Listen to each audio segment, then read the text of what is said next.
నమస్తే, welcome to Vennela news TV special interview. ఈరోజు ఒక అద్భుతమైనటువంటి కార్యక్రమం గురించి, ఒక వైద్య రంగంలో ఒక సంచలనం కలిగించినటువంటి సైకియాట్రీ విభాగానికి సంబంధించిన ఒక సీనియర్ డాక్టర్ దగ్గర మనం ఉన్నాం ఇప్పుడు ఈరోజు. ముఖ్యంగా మనిషికి దేహము మనసు రెండు వేరువేరు అయినప్పటికీ కూడా దేహంలో మనిషి మైండ్కి సంబంధించి లేదా మనసుకు సంబంధించి హృదయానికి సంబంధించిన ఆలోచనలు భావోద్వేగాలు చాలా ఎప్పటికప్పుడు జరుగుతూ ఉంటాయి. మనిషికి ఎదురయ్యే పరిస్థితులను బట్టి మనసు స్పందిస్తుంది, మైండ్ స్పందిస్తుంది. మరి మైండ్ స్పందించినప్పుడు మనిషి చేతలు మాటలు ఏ విధంగా ఉంటాయి, అసలు ఈ మానసిక పరిస్థితిని ఎట్లా అంచనా వేయొచ్చు, ఈ విషయాలన్నింటినీ కూడా మనిషి చేసే ప్రతి పని వెనక ఖచ్చితంగా మైండ్ చాలా పవర్ఫుల్ గా పనిచేస్తుంది. కాబట్టి ఈ విషయాలన్నింటినీ కూడా మనం ఈరోజు అడిగి తెలుసుకుందాం. ఈ సందర్భంగా ఈరోజు మనతో ఉన్నటువంటి guest Prashanti mind care hospital Anantapur founder president doctor Edluri Prabhakar garu. Edluri Prabhakar garu Anantapur అట్లాగే కర్నూలు మెడికల్ కాలేజీల్లో ప్రొఫెసర్ గా, హెడ్ ఆఫ్ ది డిపార్ట్మెంట్ గా చాలా సంవత్సరాలు పనిచేసి ఆయన వాలంటరీ రిటైర్మెంట్ తీసుకున్నారు. తర్వాత ఏపీ సైకియాట్రీ అసోసియేషన్ మాజీ ప్రెసిడెంట్ కూడా. ఆయన ప్రెసిడెంట్ గా ఉన్నప్పుడు స్టేట్ ప్రెసిడెంట్ గా యువత ఆత్మహత్యల పైన చాలా వరకు చాలా గొప్ప గొప్ప కార్యక్రమాలు కూడా చేశారు. ప్రజెంట్ ఆయన Anantapur psychiatry association district president గా ఉన్నారు. అట్లాగే 13 జాతీయ అంతర్జాతీయ స్థాయి అవార్డులు ఆయనకు దక్కాయి ఆయన చేసినటువంటి సర్వీసెస్ గాను. అట్లాగే 25 సంవత్సరాలుగా మానసిక వైద్య రంగంలో ఆయన చాలా మైలురాళ్లను సాధించారు. అనంతపురంలో 2 ఉమ్మడి జిల్లాల్లో, అనంతపురం సత్యసాయి జిల్లాల్లో ఆయన పేరు తెలియని వారు లేరు. రాష్ట్ర వ్యాప్తంగా కూడా చాలా మంది ఆయన సలహాలు సూచనలు తీసుకుంటూ ఉంటారు. సాటి డాక్టర్లైనా అందరితో కలిసి ఈ మనిషిని ఈ మానసిక వైరాగ్యం నుంచి కానీ మానసిక ఆందోళన నుంచి ఎట్లా బయటపడేచ్చు అనే విషయం మీద ఎప్పుడు కూడా ఆలోచిస్తుంటారు. మరి ఇక్కడ వచ్చినటువంటి చాలా మంది పేషెంట్ను కూడా మనం చూసాం ఇంతకుముందు కూడా. ఎప్పుడు ఉదయం నుంచి రాత్రి వరకు కూడా చాలా బిజీగా గడిపేటటువంటి డాక్టర్ ఎడ్లూరి ప్రభాకర్ గారు. ఆయనతో మనం మాట్లాడే ప్రయత్నం చేద్దాం. సార్ నమస్కారం. నమస్తే. ఎలా ఉన్నారు సార్? ఫైన్, మీరు బాగున్నారా? Thank you sir. Fine sir, thank you. ముందుగా మీకు డాక్టర్స్ డే శుభాకాంక్షలు sir. Thank you. Doctors day అనగానే చాలా రకాల విభాగాలు ఉన్నాయి. ఆర్తో, తర్వాత గుండెకి సంబంధించిన వ్యాధులు, అవి ఇవన్నీ కూడా. కానీ వీటన్నిటికి కూడా చాలా భిన్నమైంది మానసిక వైద్యం. ఈ మానసిక వైద్యానికి సంబంధించిన ఈ పరిణామాలు రూపాంతరం అంటే రోజు రోజుకు మారుతూ ఉన్నాయి. అంటే మనిషి జీవన విధానం ఎట్లయితే మార్చుకుంటూ ఉంటున్నారో దానికి సంబంధించి ఈ వైద్య రంగం కూడా పూర్తిగా అయింది. మీరు ఒక సీనియర్ డాక్టర్ గా, ఒక సీనియర్ సైకియాట్రిస్ట్ గా మీరు ఈ మనిషి ఎందుకు ఇట్లా ఈ విధంగా ఈ రోజు విరక్తితో ఆత్మహత్యలు చేసుకోవడం కానీ ఇవన్నీ కానీ జరుగుతున్నాయి, కారణం ఏంటంటారు సార్? సో ముందుగా వెన్నెలా టీవీ వారికి ప్రత్యేకటువంటి ధన్యవాదాలు మరియు అభినందనలు తెలియజేయాల్సిన అవసరం ఉంది. ఎందుకంటే ఇప్పుడు ఈ ముఖ్యంగా ఈ డాక్టర్స్ డే సందర్భంగా ఈ మనసుకు రిలేటెడ్గా ఉన్నటువంటి సమస్యలతో ప్రజానీకం అందరూ కూడా ఏ విధంగా సతమతం అవుతున్నారు, ప్రజలతో పాటు ఇతర అన్ని రకాల జనాలు, ఒక ఉద్యోగస్తులు కానివ్వండి, ఉద్యోగం లేని వాళ్ళు కానివ్వండి, రైతులు కానివ్వండి, పిల్లలు కానివ్వండి, స్టూడెంట్స్ అందరూ కూడా రకరకాల సమస్యలతో బాధపడుతున్నారు. దీనికి అతి ముఖ్యమైనటువంటి కారణం మీరు అన్నట్టు మనసు అనేది మనకు ప్రాముఖ్యత దానికి మనం ఇవ్వకపోవడం వల్ల, దాన్ని సరైనటువంటి రీతిలో దాన్ని అదుపులో ఉంచుకోకపోవడం వల్లనే మనకు చాలా రకాల సమస్యలు శారీరకంగాను, మానసికంగాను, సామాజికంగాను, ఆర్థికంగాను అన్ని సమస్యలకు మూల కారణం మానసికంగా దానికి ఉన్నటువంటి మూలాల్లో ఉన్నటువంటి కొద్దిగా ఒడిదుడుకులు అనమాట. ఇలాంటి సందర్భంలో దీని యొక్క ప్రాముఖ్యతని, అసలు రూట్ కాజును మనం చూసుకుంటే, మనం టార్గెట్ చేస్తే మిగతా సమస్యలకు మనం జయించవచ్చు అనేటువంటి దాన్ని పసిగట్టి మీరు ముఖ్యంగా ఈ టాపిక్ ఈరోజు సైకాట్రీ దాని అనుబంధంగా ఉన్నటువంటి మంచి చెడులను పబ్లిక్ తీసుకోవడం నిజంగా అభినందనీయాల్సిన అవసరం. మనం ఈరోజు గమనించినట్లయితే ముఖ్యంగా ఈ డాక్టర్స్ డే సందర్భంగా మనం దీన్ని ఎందుకు తీసుకుంటున్నాం అంటే, డాక్టర్స్ డే అనేది ఒక ప్రత్యేకత ఉంది.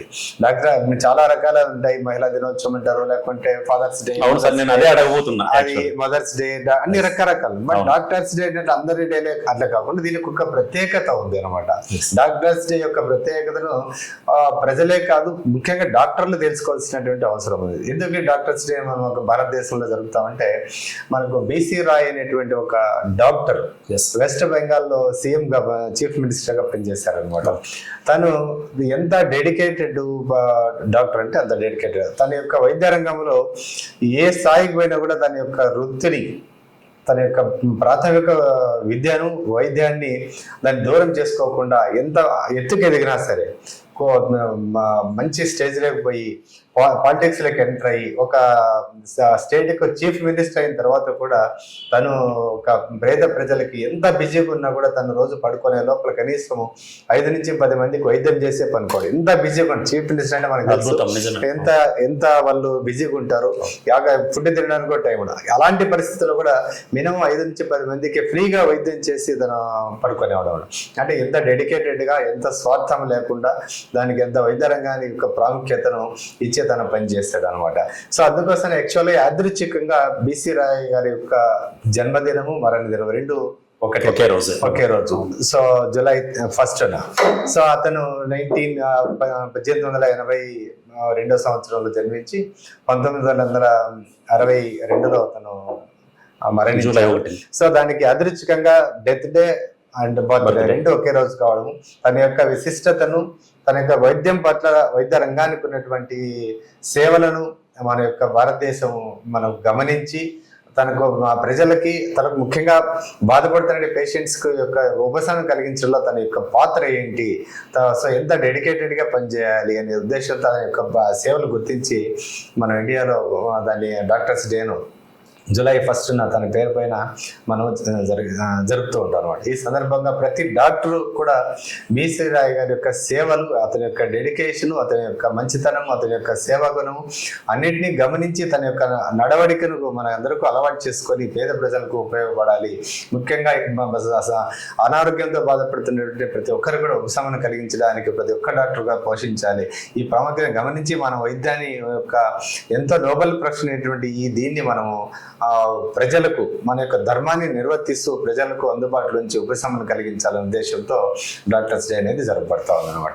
సార్, ప్రధానంగా ఇప్పుడు ఈ మెడికల్ కాలేజీలో చాలా వరకు ముఖ్యమైన కోర్సులు ఎన్ని ఉన్నప్పటికీ కూడా ఈ సైకియాట్రీ విభాగం అనేది చాలా భిన్నమైనది, చాలా ప్రాముఖ్యమైనది కలిగింది.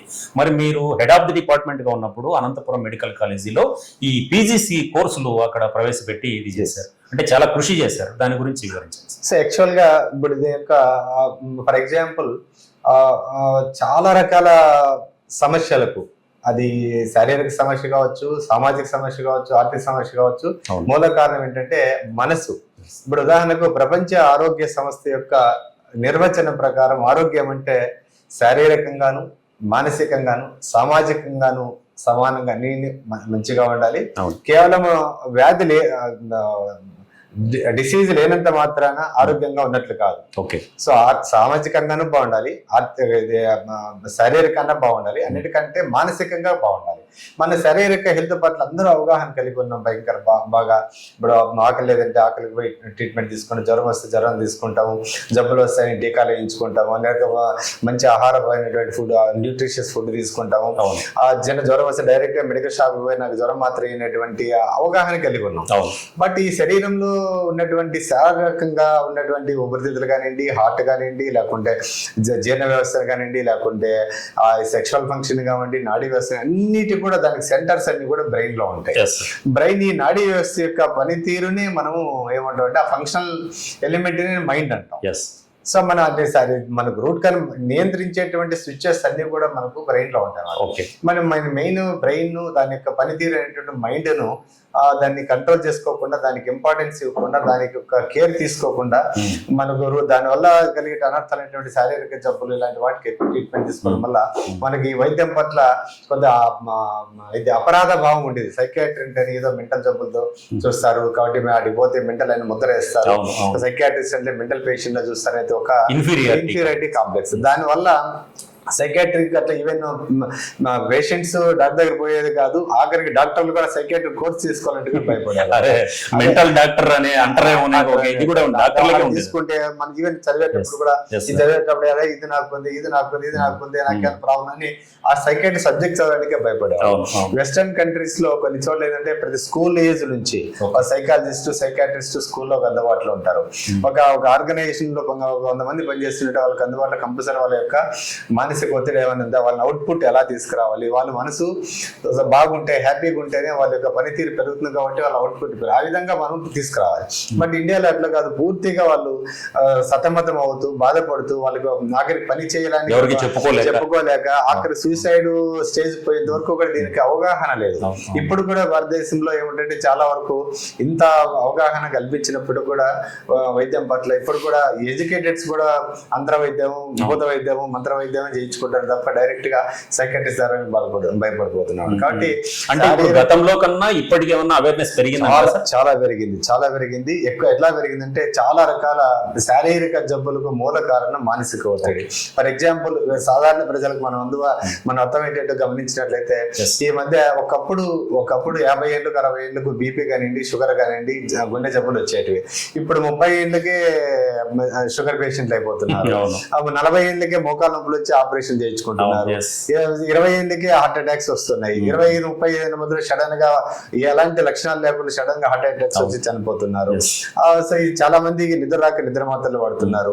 చాలా ఓపిక లేకపోవడం వల్ల చిన్న చిన్న పిల్లల్లో వ్యసనాలకు లోన్ కావడము, లేకుంటే మాదక ద్రవ్యాలకు అలవాటు పడము, లేకుంటే ఈ స్ట్రెస్ తట్టుకోలేక నిద్ర రాక ఈ మొబైల్స్ ఇట్లా వాటికి అడిక్ట్ కావడము, ఇవన్నీ ఇంకా ఈ ఉన్నటువంటి సోషల్ మీడియాను అందుబాటులో లేకుంటే ఉన్నటువంటి ఈ సాంకేతిక పరిజ్ఞానాన్ని మిస్యూజ్ చేసుకొని పిల్లలందరూ కూడా వేరే వాటికి అట్రాక్ట్ కావడము, డ్రగ్స్ వాటిని బారిన పడడము, తర్వాత ఈ ఫ్యామిలీస్ లో చిన్న పెద్ద కుటుంబాలన్నీ ఉమ్మడి కుటుంబాలన్నీ విడిపోయి చిన్న చిన్న కుటుంబాలుగా మారడం వల్ల దాని యొక్క కంట్రోలింగ్ లేకపోవడం, వాళ్ళకు ఉన్నటువంటి సమస్యలు ఒకరికొకరు షేర్ చేసుకోలేకపోవడం వల్ల ఏమవుతుందంటే మానసిక ఒత్తిడి గురై ఒకరికొకరు రాంగ్ కమ్యూనికేషన్స్, రాంగ్ రిలేషన్షిప్ ఏర్పాటు చేసుకోవడము, ఒకరిపైన ఒకరు నమ్మకం కోల్పోవడము, చంపించుకోవడము, లేకుండా ఆత్మహత్య గ్రహించడము, పిల్లలు వాళ్ళు చనిపోయడమే కాకుండా అవంశభం తెలియనటువంటి పసిపిల్లలను చంపి పేరెంట్స్ చనిపోవడం. అవును, అట్లాంటి ఇన్సిడెంట్స్ ఈ మధ్య కాలంలో చాలా మనం ఈ మధ్య చూసినట్టయితే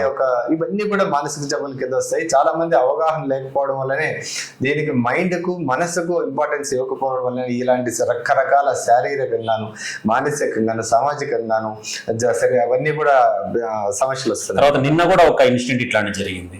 ఒక అమ్మాయిని ప్రేమించిన అబ్బాయి వాళ్ళ నాన్నని ఆ అమ్మాయి ముందే కత్తిపోట్లతో 4-5 సార్లు నడి రోడ్డు మీద పొడిచి చంపిన, అంటే యంగ్స్టర్స్ ఎస్పెషల్లీ సార్ ఎట్లా ఎందుకు ఇట్లాంటి అంటే ఎడ్యుకేషన్ సిస్టమ్ లో ఇది రావాలన్నా, లేకపోతే సైకియాట్రీ అనేది ఒక కంపల్సరీ సబ్జెక్ట్ గా ఏమైనా పెట్టాలంటారు? ఇది చాలా ఇంపార్టెంట్. మనం యాక్చువల్ ఏదైనా సమస్యలు వచ్చినప్పుడు మన పత్రికలో ఆర్టికల్స్ రాయడం, లేకుంటే కేసులు పెట్టడం అంతవరకు చేస్తున్నాము, వాళ్ళని జైలు పంపించాం. అది కాదు శాశ్వత పరిష్కారాన్ని దీన్ని ఆలోచించాలంటే యాక్చువల్ గా చిన్నప్పటి నుంచే మన యొక్క పర్సనాలిటీ డెవలప్మెంట్ అనేది చాలా ఇంపార్టెంట్ మనిషికి. అంటే యొక్క పర్సనాలిటీ అంటే శారీరక అందం కాదు, వాళ్ళ యొక్క మనస్తత్వం ఎలాంటిది, సో ఏ విధంగా మానసికంగా ఏ విధంగా ఎదుగుతున్నాడు పిల్లవాడు అనేదాన్ని చేయాలి. చాలా మందికి 18 ఏళ్ళకు యాక్చువల్ పర్సనాలిటీ అనేది ఫిక్స్ అవుతుంది. మనం చిన్న మొక్క నుంచి మానం ఎలా అంటామో 18 ఏళ్ళ తర్వాత 18 ఏళ్ళకు ఒక మానసిక పరిపక్వత అనేది పూర్తిగా సంపూర్ణంగా వస్తుంది అనమాట. ఆ స్టేజ్ 18 ఏళ్ళ వరకు పిల్లవాడిని ఏదైనా మంచి అలవాటు లేకపోయినా చెడు అలవాటు అంటే మంచిగా మార్చచ్చు. ఏదైనా బిహేవియర్ లో అప్ అండ్ డౌన్స్ ఉన్నట్లయితే వాళ్ళు సక్రమంగా తీర్చిదిద్దడానికి 18 ఏళ్ళ లోపలే చేయొచ్చు అనమాట. కానీ 18 ఏళ్ళ తర్వాత వాళ్ళు మన మొక్క మాన ఎలా ఉంటుందో అలా బెండ్ చేయడం కానీ ట్రీట్ చేయడం కానీ చాలా ఇబ్బందిగా ఉండేటువంటి అవకాశం ఉంటుంది. కాబట్టి పర్సనాలిటీ డెవలప్మెంట్ అనేది ముఖ్యంగా పేరెంట్స్ చాలా జాగ్రత్తగా ఉండాల్సిన అవసరం ఉంది.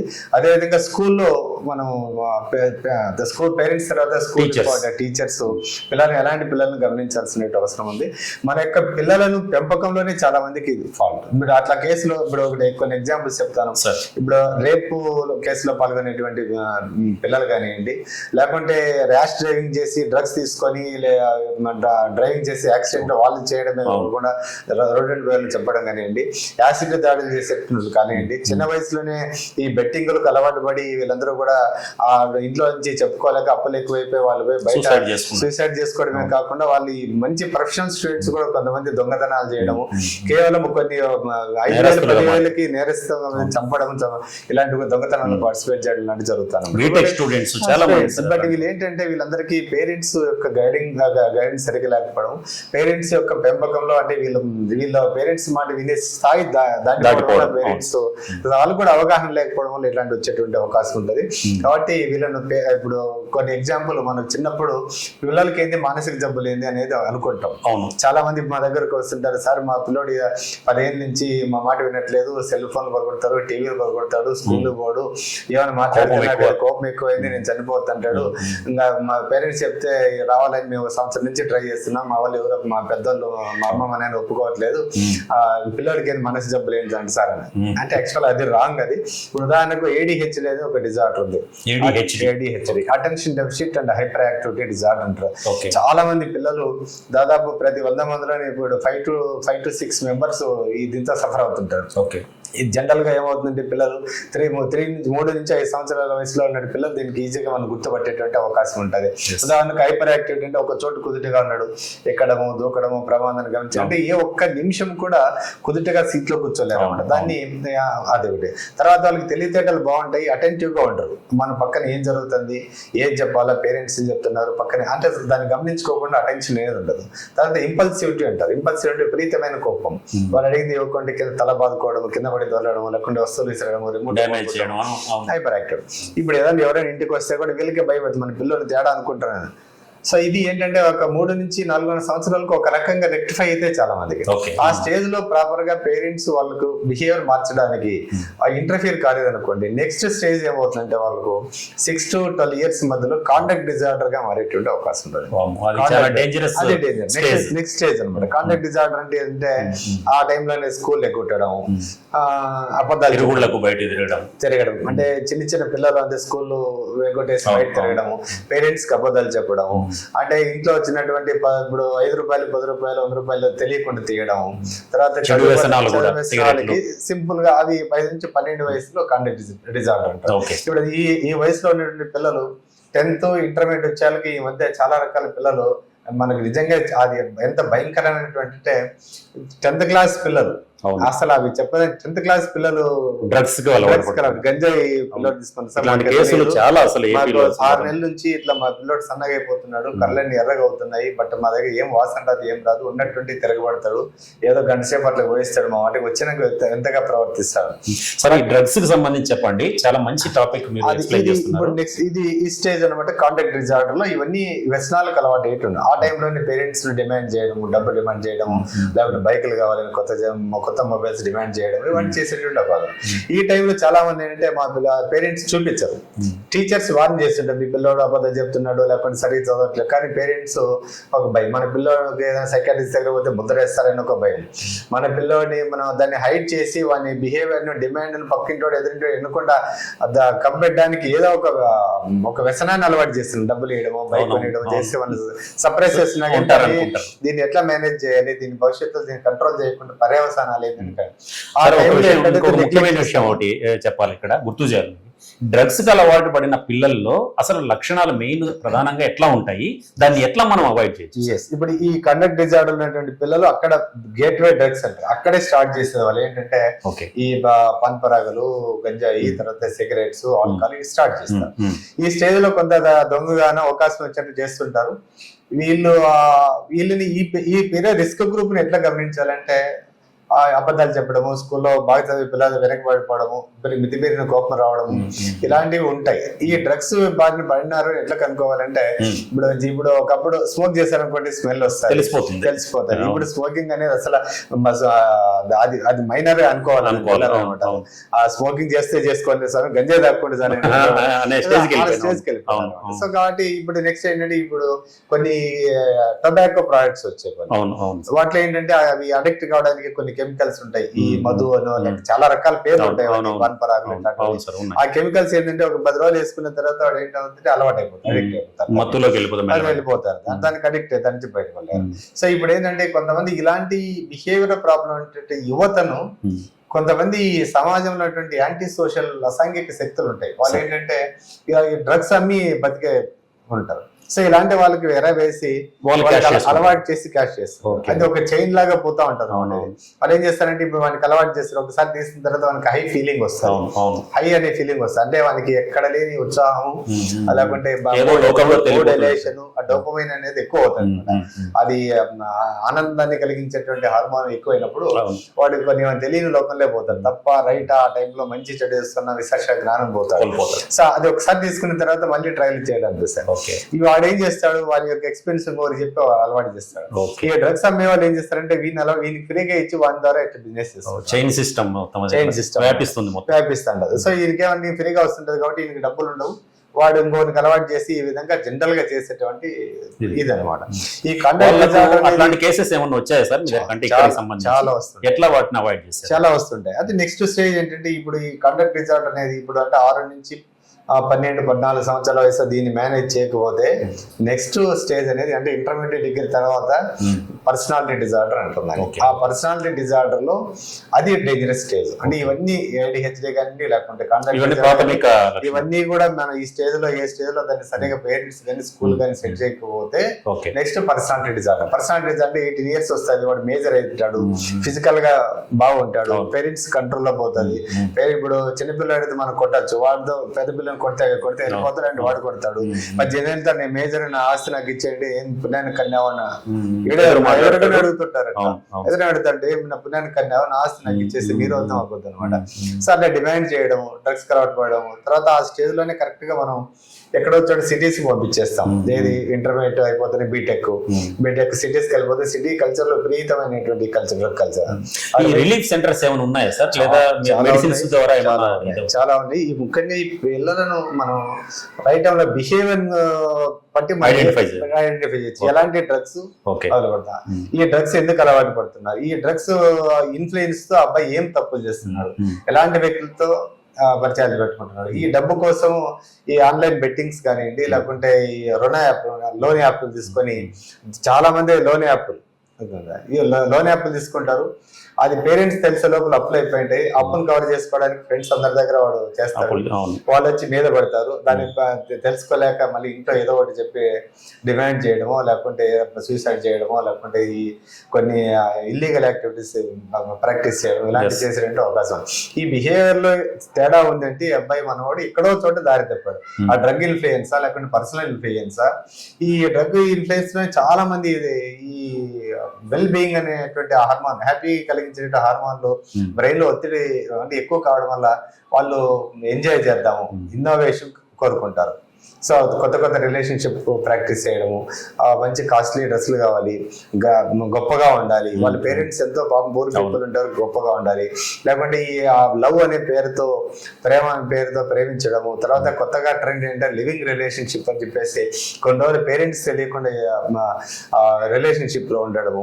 అది కొన్ని రోజుల తర్వాత పేరెంట్స్ తెలిసిన తర్వాత ఎవరో ఒకరిని అమ్మాయిని అబ్బాయిని కంట్రోల్ చేయడం వల్ల ఇద్దరు చదువు డిస్టర్బ్ చేయడం, తర్వాత ఇద్దరు సూసైడ్ అటెంప్ట్ చేయడం. ఇవన్నీ పేరెంట్స్ కి ఒక ఇది ఈ విధంగా టోటల్ ఏంటంటే వాళ్ళు అది మొత్తం డిస్టర్బ్ అయిపోతుంది. అంటే వాళ్ళతో పాటు పేరెంట్స్, తర్వాత రిలేషన్స్, సోషల్ గాను ఎకనామికల్ గాను. ఫర్ ఎగ్జాంపుల్ దీని వల్ల దారి తీసేటట్టు ఒక సూసైడ్ తీసుకున్నాం అనుకోండి, ఒక సూసైడ్ ఒక వ్యక్తి చనిపోయినాడు అనుకో, సూసైడ్ కానీ వాళ్ళ ఇంట్లోనే కాదు వాళ్ళ చుట్టూ ఉన్నటువంటి సమాజం 132 మంది ఏదో డైరెక్ట్ గా ఇండైరెక్ట్ గాను ఎఫెక్ట్ పడుతుంది. 132 మెంబర్స్ ఒక వ్యక్తి చనిపోతే ఆ కొలీగ్స్ పైన కానీ, ఫ్యామిలీ కానివ్వండి, వాళ్ళ రిలేషన్స్ కానివ్వండి, వాళ్ళ ప్రొఫెషనల్ లో కానివ్వండి, అని ఇట్లా రకరకాల 132 మెంబర్స్ పైన ఎఫెక్ట్ పడుతుంది అన్నమాట. కాదు సార్, ఇప్పుడు ఈ యంగ్స్టర్స్ చాలా మంది అంటే చదువులో ఫెయిల్ అయినప్పుడు కానీ, లవ్ లో ఫెయిల్ అయినప్పుడు కానీ, లేదా మ్యారేజ్ అయిన వాళ్ళు ఇలాంటి లివింగ్ రిలేషన్స్ వల్ల కానీ ఎవరికి చెప్పుకోలేక వాళ్ళు చచ్చిపోవడమో, లేదా ఆ కోపంలో ఆవేశంలో వాళ్ళని చంపడమో ఏదో జరిగింది. ఇట్లాంటి సిచ్యువేషన్స్ చాలా ఇదే ఆందోళన కలిగిస్తున్న పరిస్థితి. దానికి ఏంటి సార్ అసలు సొల్యూషన్? ఇప్పుడు ఎగ్జాంపుల్స్ కొన్ని మనకు రోజు మన సమాజంలో పేపర్లో న్యూస్ లో వినేటువంటి కొన్ని చూసామనుకోండి. ఇప్పుడు ఎగ్జాంపుల్ విజయవాడలో నిన్న మన ఒక అమ్మాయిని ప్రేమించాడు, ఆ అమ్మాయి చెప్పిందని చెప్పింది, వాళ్ళ నాయన ఒప్పుకోలేని చెప్పేసి వాళ్ళ నాయన పైన కసి పెట్టుకొని చాలా అంటే వాడు ఎంత యాంటీ సోషల్ ఎలిమెంట్ నార్మల్ పర్సనే కాదు, నార్మల్ పర్సనే కాదు. ఇప్పుడు ఆ నార్మల్ పర్సన్ కాదనే సంగతి అమ్మాయి ఇప్పుడు ఎప్పటి నుంచి తెలిసి ఉంటుంది. ఇప్పుడు ప్రేమ అనేది నిజమైన ప్రేమ ఎట్లుండాలంటే తన దగ్గర లేకున్నా కూడా ఎక్కడన్నా ఉండని. Yes, నిజంగా yes. ప్రేమించినోడు అవును. నా దగ్గర లేకుండా ఎక్కడన్నా పోయి సుఖంగా ఉండాలి. అది నిజమైన ప్రేమ. అవును. అలా కాకుండా నాకు దక్కలేదని చెప్పేసి అమ్మాయిని చంపడమో, యాసిడ్ పోయడమో, వాళ్ళ మాని చంపడం, అది సాడిజం అంట. అది లవ్వే కాదు. సో అలాంటి వ్యక్తులను పిల్లలు గమనించుకోకుండా ఆడపిల్లలు కూడా చాలా జాగ్రత్తగా ఉండాల్సిన అవసరం ఉంది. అలాంటి వ్యక్తిని పెంచి పోషించి వాళ్ళకి దారి తీసుకొని వచ్చి వాళ్ళు కూడా పిల్లలు ఈ అమ్మాయి తప్పించుకోవడానికి మా పేరెంట్స్ ఒప్పుకోలేదని చెప్పేసి వాళ్ళ పేరెంట్స్ పైన లేనిపోని చెప్పి మొత్తం టోటల్ అంతా స్పాయిల్ అయిపోతుంది అనమాట. అది ఒక ఎగ్జాంపుల్. ఈ వారంలో మనకు ఈ అనంతపురం జిల్లాలోనే ఒక వ్యక్తి ఒక పాపను చిన్న పాపని అసలు 5 నుంచి 10 సంవత్సరాల వయసు ఉండే పాపను చంపి వాడే పోయి కేసు పెట్టి కనపడలేదు. ఇదేంటి ఇది ఒక మనం చూడడానికి ఎంత చక్కగా ఉంటాడు. జనరల్ గా మనం ఇక్కడ ప్రజలు గమనించాల్సింది ఏంటంటే మానసిక జబ్బు అంటేనే ఏదో గుడ్డలు చించుకుంటూ దారిని తిరుగుతూ పిచ్చిగా ఉంటాడు అనుకోది పూర్తిగా రాంగానే. మానసిక జబ్బులు అనేవి 400 రకాలు ఉంటాయి. 400 రకాలు ఉంటాయి. ఇప్పుడు ప్రపంచ ఆరోగ్య సంస్థ సర్వే ప్రకారం ప్రతి 100 మందిలోనూ 60 నుంచి 65% మంది ఏదో రకమైనటువంటి సమస్యతో బాధపడుతున్నారు. అందులో కనీసం 15 నుంచి 25 మందికి ఖచ్చితంగా మందులతో ట్రీట్ చేయాల్సినటువంటి అవసరం ఉన్నారు. ఇప్పుడు ఆ అబ్బాయి ఎగ్జాంపుల్ తీసుకోండి. బయట జనాలకు బాగా కనిపిస్తుంటాడు, ఆ పాపం చంపినట్టు ఆయన బాగా కనిపిస్తుంటాడు, ఎవరు పేషెంట్ అనుకోడు, టిప్ టాప్ గా ఉంటాడు, హ్యాపీగా తిరుగుతుంటాడు, పనులు చేస్తుంటాడు. లోపల ఇంకో మనిషి ఉంటాం, అది ఎవరికి తెలియదు. అంటే అనుమానం, అతనికి అనుమానం ఏంటి, నా భార్య ఏదో తప్పు చేస్తుంది కాబట్టి నాకు ఈ పాప పుట్టలేదనేటువంటి ఒక భ్రమలు, అది ఒక డెల్యూషన్. అట్లాంటిదే ఇంకొక వెంగళమ్మ చెరువు ఉంది కదా, అక్కడ కూడా ఒక వాలంటీర్ భార్యను చంపారు దారుణంగా. చాలా అసలు మనం ఇట్లాంటి వాటికి ఏం చేస్తుంటే ప్రజలు అవగాహన లేకపోవడం వల్ల ఏమవుతుంది, వాళ్ళ కేసు పెట్టి బుక్ చేస్తున్నారు. బట్ ఇట్లాంటి వాళ్ళు చాలా మంది ఉంటారు. ఇప్పుడు బయటికి చెప్పుకోలేకుండా భార్యను భర్త అనుమానించడం, భర్తను భార్య అనుమానించడం, అది కూడా పెద్ద మానసిక జబ్బు.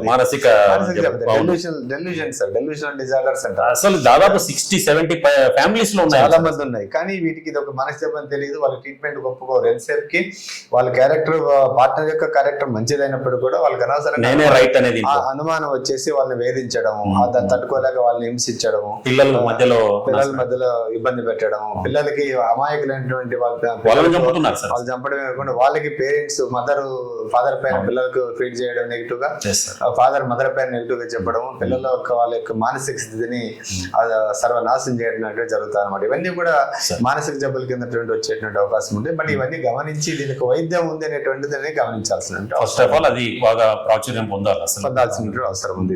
ఇప్పుడు చదువుకున్న వాళ్ళైనా సార్, లేదా చదువు రాని వాళ్ళకంటే పక్కన పెట్టేస్తాం, చదువుకున్న వాళ్ళు కూడా చాలా వరకు మానసిక జబ్బులు అనేది చదువుకు సంబంధమే లేదు. నీకు కరెక్ట్ గా చెప్పాలంటే ఈ మానసిక జబ్బుల నుంచి వచ్చిన వాళ్ళు అంతో ఇంత మంచిగా తొందరగా రిలీఫ్ చేసుకుని ట్రీట్మెంట్ కి వస్తుండేదంటే చదువురాని వాళ్ళే. ఎందుకంటే ఇప్పుడు వాళ్ళకి ఇప్పుడు హస్బెండ్ ఉన్నాడు, లేకపోతే వాళ్ళ పిల్లోడు ఉన్నాడు, ఒక రైతు ఉన్నాడు, వాళ్ళు పనులు ఏదో పని చేసుకుంటుంటాడు, బాగా చేసేవాడు తేడా ప్రవర్తించో పక్కింటి బాబు మీ వాడు ఏమో ఇట్లుందని చెప్తారు, లేకుంటే వాడు పని చేయకుండా వాళ్ళకి జరగదు. వాడు ఇమీడియట్ గా నాకు మంచి వచ్చాడు ఎవరైనా పట్టించుకోకుండా దగ్గరకు వచ్చి వైద్యం చూసుకొని హ్యాపీ బాగా చేసుకోవాలి. కానీ ప్రాబ్లం ఎక్కువ సఫర్ అయ్యేది మానసిక జబ్బుల పట్ల.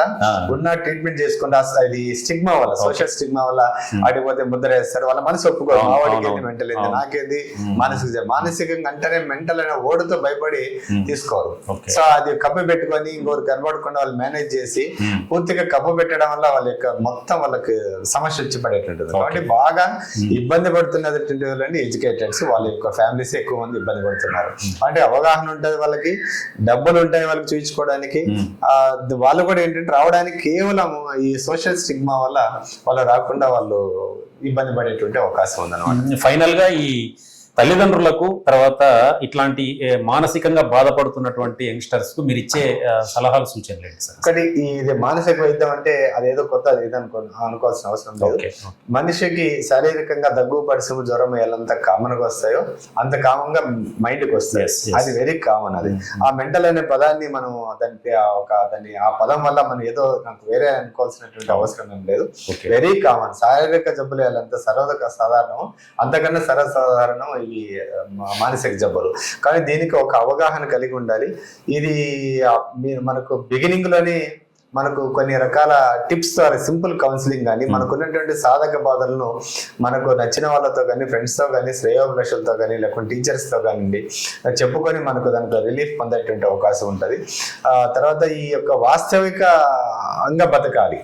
సో మనకు భ్రమల్లో కాకుండా మనకు ఉన్నటువంటి పరిస్థితులు అని కంపేర్ చేసుకోకుండా మనం ఎక్కువ ఉన్నదానికి కాకుండా భిన్నంగా టార్గెట్ పెట్టుకోకూడదు. ఇప్పుడు ఎంత మన కెపాసిటీ ఉంటుంది, ఎక్స్పెక్టేషన్స్ కి వాస్తవానికి మిస్ మ్యాచ్ అయితే కూడా మైండ్ అవకాశం ఉంటుంది. కాబట్టి దీనికి పేరెంట్స్ ముఖ్యంగా అవగాహన కలిగి ఉండాలి. పేరెంట్స్ పిల్లల పెంపకం అంటే మనం ఫస్ట్ విత్తనం వేస్తున్నాము, ఎలా పెంచుతున్నాం అనేది ఇంపార్టెంట్. పెంచే విధానాన్ని, చెట్టును పెంచే విధానాన్ని చూసుకోకుండా పిల్లల పెంపకాన్ని గాలికి వదిలేసి వాళ్ళ నుంచి మంచి ఆశించడం అనేది మనకు మూర్ఖత్వం అవకాశం ఉంటుంది అన్నమాట. కాబట్టి దీనికి ముఖ్యంగా దీనికి మానసిక వైద్యం పట్ల చిన్న వయసులో నుంచి వాళ్ళకు ఇది చేసుకుంటూ రావాలి. మానసిక వైద్యం దగ్గర పోతే ఇంకా కొన్ని అపోహలు ఉన్నాయి. కొన్ని అపోహలు మానసిక వైద్యం దగ్గర పోతే ఎక్కువ రోజులు మందులు వాడాలి, మొత్తం మంది ఇస్తారు, ఒకసారి స్టార్ట్ చేస్తే లైఫ్ లాంగ్ స్టార్ట్ చేయాలి, ఇవన్నీ కొన్ని అపోహలు ఉంటాయి. ఉదాహరణకు ఇప్పుడు ఈ రోజు ఒక పేషెంట్ వచ్చింది, ఒక మంచి ఎడ్యుకేటెడ్, ఇప్పటికి ఒక 3 years నుంచి ఒక 3 times సూసైడ్ అటెంప్ట్ చేసింది. ఇప్పుడు కాలేజీలో పంపించేశారు.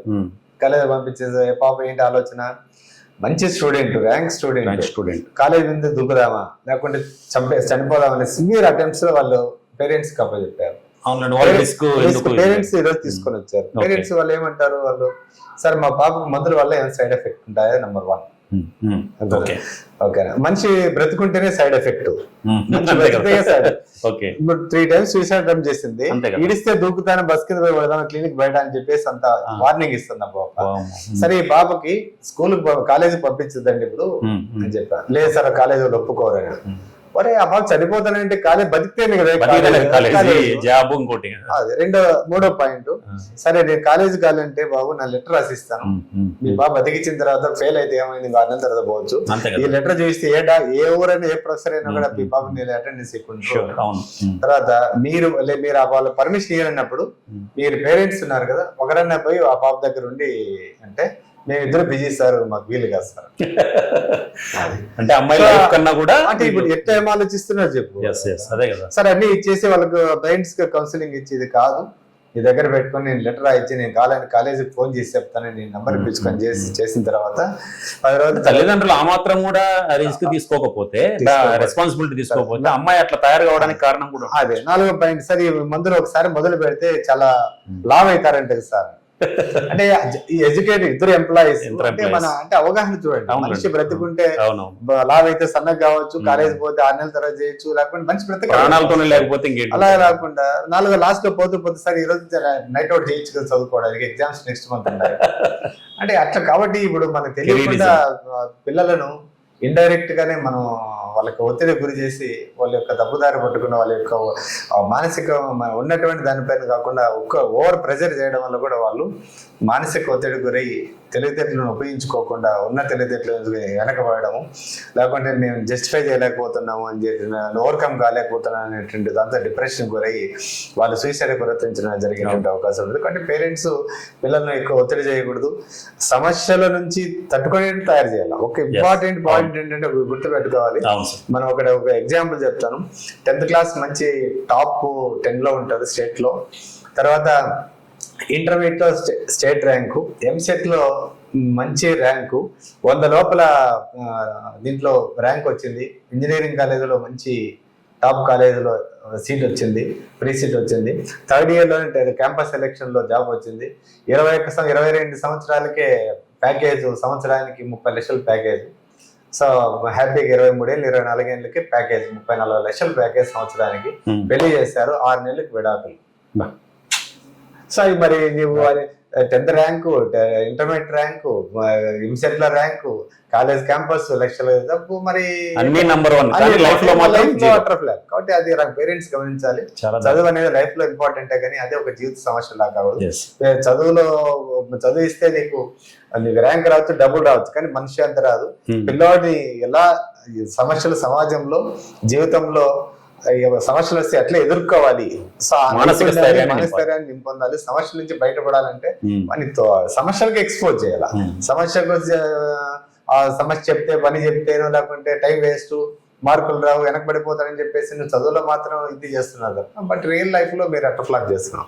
కాబట్టి జీవితంలో చదువుతో పాటు చాలా ఇంపార్టెంట్ ఉంటాయి సామాజిక బాధ్యత, నైతిక విలువలు కానివ్వండి, లేకుంటే ఆ సమాజ పరిస్థితులు, కుటుంబ వ్యవస్థ అన్ని ఇంపార్టెంట్. సో అన్ని సమస్యలు వచ్చినప్పుడు ఎట్లా ఎదుర్కోవాలి, ఎట్లా బయటపడాలి, దాన్ని అధిగమించేటట్లు పిల్లల్ని రాటు తెలియట తయారు చేస్తే చదువు లేకపోయినా, ఉద్యోగంలో ఫెయిల్ అయినా, లైఫ్ లో ఫెయిల్ అయినా వాడు హ్యాపీగా బతుకోలేనటువంటి అవకాశం ఉంటుంది. అలా పిల్లలను మనం తీర్చిదిద్దాల్సినటువంటి అవసరం ఉంది. ఈ మానసిక సమతుల్యత ఇప్పుడు మీరు చెప్పారు కదా, సైకలాజికల్ బ్యాలెన్స్, ఈ సైకలాజికల్ బ్యాలెన్స్ చేసుకోలేకపోవడం వల్లనే చాలా మంది యూత్ ఆత్మహత్యలు చేసుకుంటున్నారు. తర్వాత ఈ ఫ్యామిలీస్ లో కూడా ఈ లివింగ్, మీరు చెప్పినట్లుగా లివింగ్ రిలేషన్స్ నుంచి కానీ ఇంకోటి కానీ అప్పుల బాధతో రైతులు కానీ, మహిళలు ఇంట్లో బాధలతో మహిళలు, పిల్లలు చదువుల విషయంలో, ఇట్లా అన్ని వర్గాల వాళ్ళు దాదాపుగా చూసేవాళ్ళు లేక పేరెంట్స్ చాలా మంది, అంటే ముసలి వాళ్ళు, వృద్ధులు, వీళ్ళందరూ కూడా ఇది చేసుకుంటూ ఉన్నారు సార్. అంటే దీనిపైన ఎక్కువ అవేర్నెస్ తేవడానికి మీరు ఏ కార్యక్రమాలు చేస్తున్నారు? ఇప్పుడు దీనికి చాలా ఇంపార్టెంట్. ఇప్పుడు ప్రతి గవర్నమెంట్ మెడికల్ కాలేజ్, ఉదాహరణకు అనంతపురం మెడికల్ కాలేజ్ చెప్పండి. ముఖ్యంగా అన్ని కాలేజెస్ లోను కూడా సైకాట్రీ డిపార్ట్మెంట్స్ ఎస్టాబ్లిష్ చేస్తారు. ఈ సైకాట్రీ డిపార్ట్మెంట్స్ లో అన్ని రకాల మందులు అందుబాటులో, ఎలాంటి దుష్ఫలితాలు లేనటువంటి చాలా రకాల మందులు వైద్య శాస్త్రంలో, మానసిక వైద్యంలో అందుబాటులో ఉన్నాయి, వాటిని అందుబాటులో ఉంటున్నాయి. అదే కాకుండా అక్కడ ఒక సపరేట్ గా డి అడిక్షన్ సెంటర్స్ అని ప్రతి హాస్పిటల్లో డి అడిక్షన్ సెంటర్లు అనేవి ఉన్నాయి. ఏమైనా మందు మాదక ద్రవాల నుంచి బయట పడలేని వాళ్ళకి అక్కడ అడ్మిట్ అయి చేసినట్లయితే దానికి వైద్యం ఇచ్చేసి దాని జోలు పోకుండా కౌన్సిలింగ్ ఇచ్చేటువంటి అవకాశం ఉంటుంది. అదేవిధంగా ప్రతి జిల్లా కేంద్రంలో హాస్పిటల్లో కూడా ఈ ఫ్యామిలీ కౌన్సిలింగ్ సెంటర్స్ ఉన్నాయి. అక్కడ కూడా మీకు వీలు కాకుండా కొన్ని మ్యారిటల్ ఇష్యూస్ వచ్చినప్పుడు పోలీస్ డిపార్ట్మెంట్ లో కూడా చాలా మంది ప్రతి వారం వాళ్ళకి ప్రత్యేకంగా ఫ్యామిలీ కౌన్సిలింగ్ సెంటర్స్ ఉన్నాయి. ఇంకా ముందుకు పోయి కోర్టు పోయిన కూడా కోర్టులో కూడా కొన్ని ఫ్యామిలీ కౌన్సిలింగ్ సెంటర్స్ ఉంటాయి. ఇవన్నీ కాకుండా ప్రతి చోట ఇప్పుడు మానసిక వైద్యం అనేది చాలా అందుబాటులో వచ్చింది. కొన్ని ఆన్లైన్ లో మీరు హెల్ప్ లైన్స్ ఉన్నాయి, చాలా హెల్ప్ లైన్స్ ఉన్నాయి అనమాట.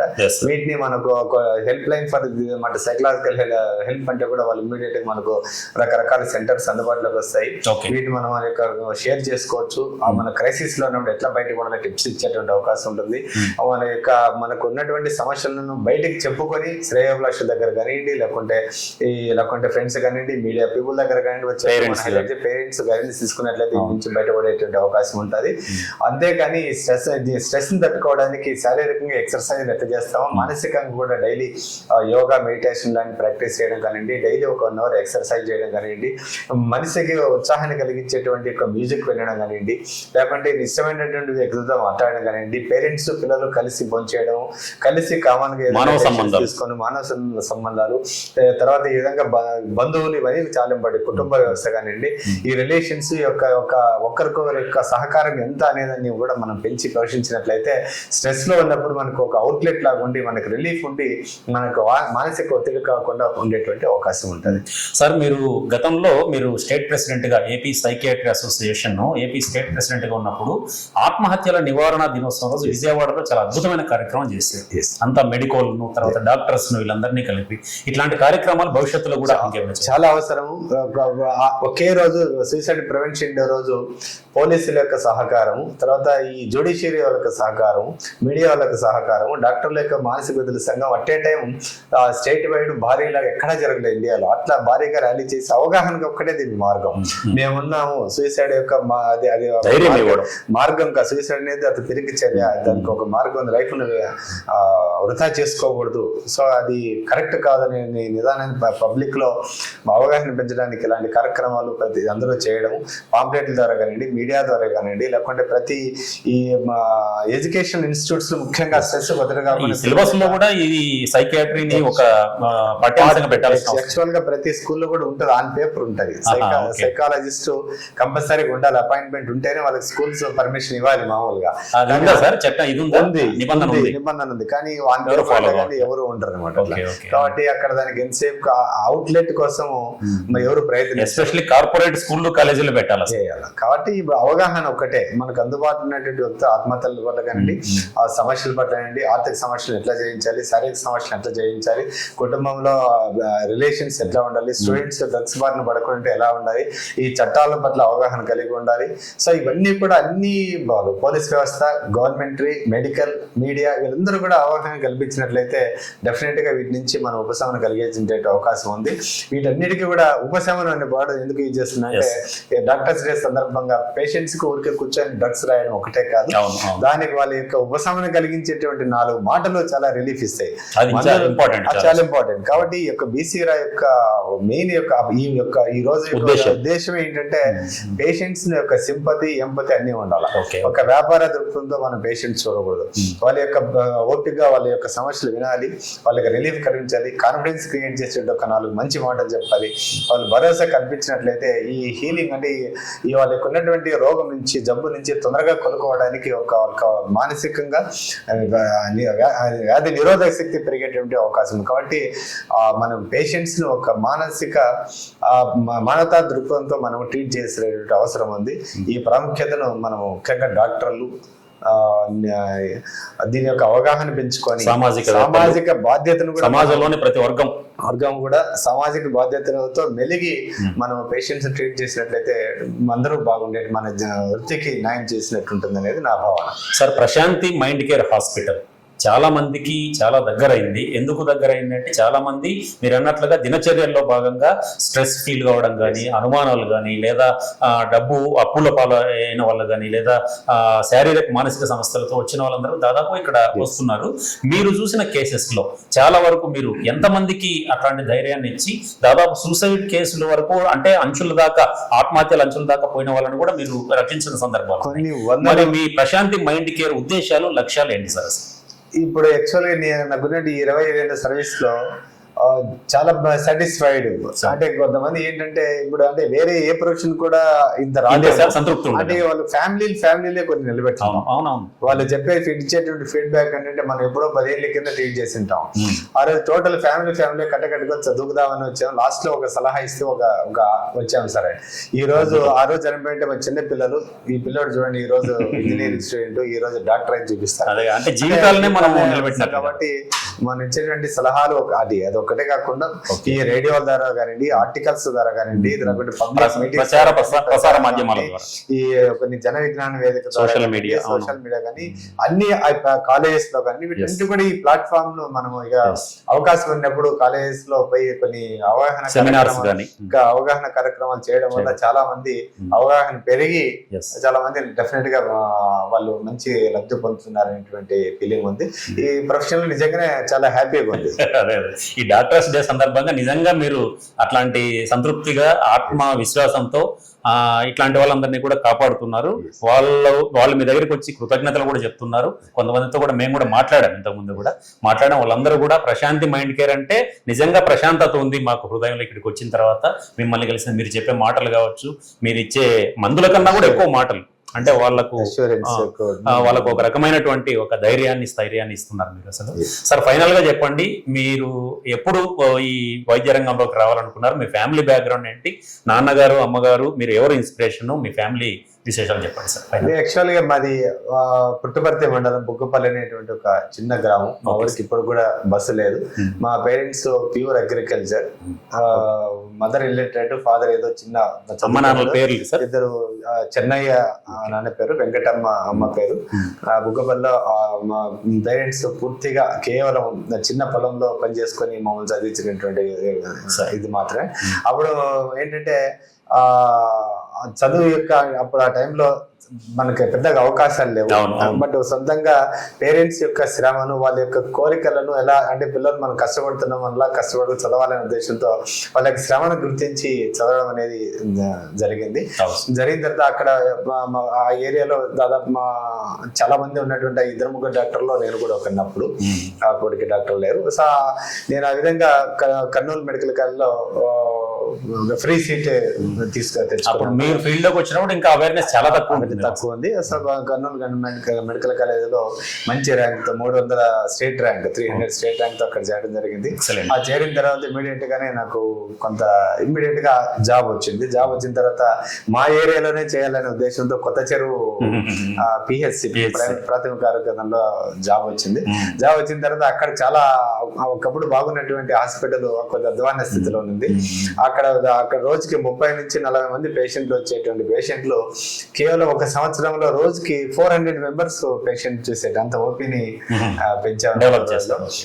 డెలివరీస్ చేయడం కానీ అప్పుడు ట్యూబెక్టమీ ఆపరేషన్లు పిల్లలు ఆపరేషన్లకు నేషనల్ ప్రోగ్రామ్ కింద దాదాపు ఉన్నటువంటి చేత ఆపరేషన్లు అప్పుడు అనుకోండి యాక్చువల్ గా సర్జన్ కావాలనుకున్నాను.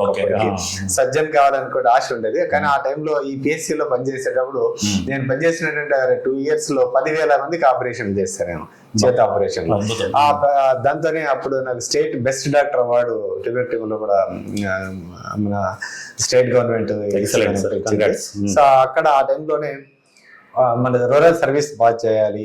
సో గ్రామీణ స్థాయి వాళ్ళకే కదా. అందుకోసం అప్పుడు కూడా నేను మార్నింగ్ అంతా ఓపీ చేస్తూ కూడా మధ్యాహ్నం నుంచి అంతా కూడా నేను వెళ్ళి ఆ పల్లెలకు వెళ్ళి క్యాంపులు కండక్ట్ చేయడం. ఇప్పుడు కూడా అందుకే ఎవరైనా పల్లెటూరు వచ్చినా ఫస్ట్ ప్రయారిటీ వాళ్ళకే ఇస్తాం. ఎందుకంటే వాళ్ళు మనం ఎక్కడ స్థాయి చేసుకుంటారు, మన యొక్క బ్యాక్గ్రౌండ్ కానీ మన ఇది కూడా మనం మర్చిపోవడానికి అవకాశం లేదు. కాబట్టి పేద ప్రజల పట్ల మనం చదువుకున్నటువంటి యాక్చువల్ గా మనం చదువుకొని చాలా వైద్యం నేర్చుకునేది పేషెంట్ నుంచి నేర్చుకుంటాం. కాబట్టి ఫస్ట్ ప్రయారిటీ పేషెంట్స్ కి ఇవ్వాలి. ఫస్ట్ విఐపి డాక్టర్ ఎవరంటే పేషెంట్ విషయాన్ని మనం గమనించాల్సిన అవసరం ఉంది. అదే విధంగా అన్ని రకాలుగా కూడా దీంతో పాటు ఏంటంటే ఈ మధ్యనే 1 సంవత్సరం నుంచి విఆర్ఎస్ తీసుకున్నాం. అప్పటి నుంచి నేను ఏంటంటే మా నాన్న వృత్తి అగ్రికల్చర్. అందుకోసం ఇప్పుడు కూడా విఆర్ఎస్ అంటే మధ్యలో ఎందుకు అంటే చాలా మంది పూర్తిగా ఇంకా వృత్తి ధర్మాన్ని కొనసాగిస్తారు. కొన్ని పరిస్థితుల్లో మనకి కర్నూలుకు ట్రాన్స్ఫర్ కావడం, ఒక టైమింగ్స్ సెట్ కాకపోవడం, దాంతో దీనికి కొంత ఎక్కువ సర్వీస్ ఇవ్వడానికి కూడా ఇప్పుడు అవకాశం యాక్చువల్ గా అనంతపురం మెడికల్ కాలేజీలోను కర్నూలు మెడికల్ కాలేజీలోను ఎక్కడ ఎవరు చేయనటువంటి అభివృద్ధి చేశాను. అది చాలా సంతోషం ఉంది. యాక్చువల్ గా డాక్టర్ హెడ్ అయ్యి రిటైర్ అయ్యే లోపల ఆ హాస్పిటల్ ఇన్స్టిట్యూషన్ కి ఏం చేసినారనేది ఇంపార్టెంట్. సో అనంతపురం లో పీజీ కోర్స్ నేను వచ్చినప్పుడు 2005 లో first Anantapur government hospital join అయినప్పటికీ సైకియాట్రీ ఓపీ లేదు. నో సైకియాట్రీ రూమ్ కూడా లేదు. సో నేనే అక్కడ వచ్చిన తర్వాత సైకియాట్రీ ఓపీ స్టార్ట్ చేసి ఒక పీజీ కోర్స్ తెప్పించే స్థాయి 70 ఏళ్ళ కాలేజీలో కర్నూలులో లేదు, గుంటూరులో లేదు, విజయవాడ లేకుండా అనంతపురంలో సైకియాట్రీ పీజీ కోర్స్ తెప్పించాను. దానికి చాలా కృషి చేశాను అనమాట. Government hospital superintendent medical college వాళ్ళతో పాటు మనకు ఖర్చు పెట్టి దాదాపు 5 నుంచి 10 లక్షలు ఖర్చు పెట్టి నేను దానికి కావాల్సిన సామాగ్రిని తెచ్చుకొని పీజీ కోర్స్ తెప్పించాను. అదే విధంగా 70 ఏళ్ళ కాలేజీలో ఇక్కడ నుంచి కర్నూలు ట్రాన్స్ఫర్ అయితే ఆ కర్నూలులో పీజీ కోర్స్ లేదు. సూపర్ స్పెషాలిటీ అన్ని బ్రాంచెస్ ఉన్నాయి, కర్నూలులో పీజీ కోర్స్ లేదు. అక్కడ కూడా నేను కొద్ది ఖర్చు పెట్టి పీజీ కోర్స్ తెప్పించిన తర్వాతనే నేను వాలంటీర్ రిటైర్మెంట్ తీసుకున్నాను. సో మా యొక్క కృషిలో భాగంగానే ఈ రోజు 10ల సంఖ్యలో డాక్టర్లు అక్కడ నుండి పేద ప్రజలకు సేవలు అందిస్తున్నారు. ఇది చాలా సంతోషంగా ఉంది. Excellent sir, congratulations and thank you మీకు. ఎందుకంటే ఇంతమంది పేద విద్యార్థులు, తర్వాత చాలా మంది పేదలు, గ్రామీణ ప్రాంతాల నుంచి వచ్చిన వాళ్ళు, వీళ్ళందరినీ కూడా మీరు సేవ్ చేస్తున్నారు. నిజానికి వాళ్ళ ప్రాణాలు రక్షించగలుగుతున్నారు. కేవలం మాటలు కూడా మనిషిని బతికిస్తాయి, కేవలం మందులే కాదు అనేది నిరూపిస్తున్నారు మీరు మీ వాల్యుబుల్ టైంను మాకు ఇచ్చి ఈ డాక్టర్స్ డే రోజు మాకు ఇంటర్వ్యూ ఇచ్చినందుకు స్పెషల్ థ్యాంక్స్ సార్. మీకు ధన్యవాదాలు. ఇది డాక్టర్ ఎండూరి ప్రభాకర్ గారు, సీనియర్ సైకియాట్రీ. ఆయన అనుభవం కానీ లేదా ఆయన మంచితనం కానీ, ఒక శ్రేయోభిలాషి తత్వం కానీ, ఆయనలో ఉన్నటువంటి ఈ గుణాలని చూసి చాలా మంది పేరెంట్స్, పిల్లలు, తర్వాత యూత్ అందరూ కూడా ప్రశాంతి మైండ్ కేర్ హాస్పిటల్ ముందర ఒక జాతర జరుగుతూ ఉంటుంది అసలు ఎప్పుడు కూడా. ఎందుకంటే అసలు మాకు మానసిక వ్యాధులు లేవు అని వాళ్ళు నమ్మి ఇక్కడికి వచ్చి థ్యాంక్స్ చెప్పడానికి వచ్చేవాళ్ళు కొంతమంది, ఇంకా కొంతమంది ఇంకా చిన్న చిన్న సమస్యలు ఏమైనా ఉంటే దానికి ట్రీట్మెంట్ కోసం వచ్చేవాళ్ళు చాలా మంది. ఇట్లా ప్రశాంతి మైండ్ కేర్ హాస్పిటల్ అనేటటువంటిది అనంతపురంలో ఉంది అని స్టేట్ వైడ్ గా చాలా మందికి తెలిసింది. ఈ రోజు తెలిసి ఒకరి నుంచి ఇంకొకరు మీకు ఈ సమస్య ఉందా పలానా చోటుకు వెళ్ళండి అని చెప్పి వాళ్ళే మౌత్ పబ్లిసిటీ చేస్తున్నటువంటి సందర్భాలు కూడా ఉన్నాయి. అన్నిటికీ మించి సామాజిక సేవా రంగంలో కూడా సార్ చాలా గొప్ప గొప్ప పనులు చేశాడు, చాలా మందిని ఆదుకున్నారు, చాలా మంది వాళ్ళందరూ కూడా కృతజ్ఞతలుగా ఇప్పటికి కూడా ఉన్నారు. విద్యార్థులు, చదువు చెప్పిన విద్యార్థులే కాదు, ప్రాణాలతో బయటపడినటువంటి గ్రామీణ ప్రాంత రైతులు కానీ, మహిళలు కానీ, పిల్లలు కానీ అనేక మందికి ఇది నిజమైనటువంటి సేవ. ఎందుకంటే మనిషి ఆలోచనను ఆత్మహత్యల వైపు నుంచి అత్యున్నతమైనటువంటి శిఖరాల వైపు నడిపించేటటువంటి ఒక గొప్ప డాక్టర్గా ఎండూరి ప్రభాకర్ గారు ఈరోజు మన ఉన్నారు. ఇది నిజంగా ఈరోజు డాక్టర్స్ డే సందర్భంగా వెన్నెల న్యూస్ టీవీ చేసినటువంటి ఈ ఇంటర్వ్యూలో నిజంగా మేము అదృష్టంగా భావిస్తున్నాం సార్, మీ ఇంటర్వ్యూ మా వెన్నెల ఛానల్కి ఇవ్వడం అనేది. ఇది ఈరోజు స్పెషల్ ఇంటర్వ్యూ. మరో వారం మరో మంచి ఇంటర్వ్యూతో మళ్ళీ కలుద్దాం. నమస్తే. Thank you.